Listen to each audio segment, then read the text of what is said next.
Ready.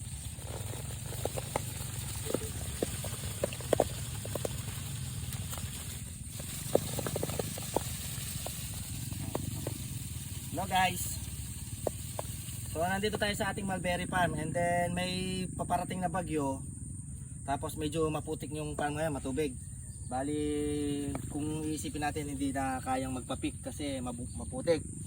Kaya ang gagawin natin, bago pa dumating yung bagyo, i-harvest na natin. So ang ginagawa natin ngayon, para mabilis, nilalagyan natin ng tarpaulin sa baba para ugain na lang natin na ganun. Malalaglag yung mga bunga at saka yung mga medyo ano pa yung kapit, i-harvestin natin ng manual.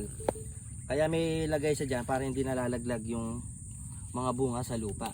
So almost 12 ang i-harvest natin to. And then meron na tayong almost magto 2 kilos na yung ano natin. Yan na yung Gagawin natin to jam at saka juice. juice. So yung mga nag-aabang sa juice, mag-update din kami. Yan, bali ito for ano lang to, this week na bunga.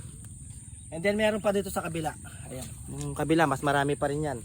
So titingnan din natin yung panahon. Ayun no, makikita natin makulimlim na yung bagyo. So bago pa, dahil sa experience natin dati, bago pa masira ng bagyo yung mga bunga natin, uunahan na natin. And then yung mga nagpipiking na gusto magpiking baka mawalan na ng bunga, huwag kayong maglala, may nakabackup na tayo doon na almost 50 na puno. So dire-diretso lang yan, tatimingan lang natin yung maganda yung panahon para makapagpa-picking tayo sa public. Then mabutik din, hindi sa pwede sa Disney Princess. Ayan, matubig. Kaya yung mga gustong pumunta, suggest natin pag wala ng bagyo.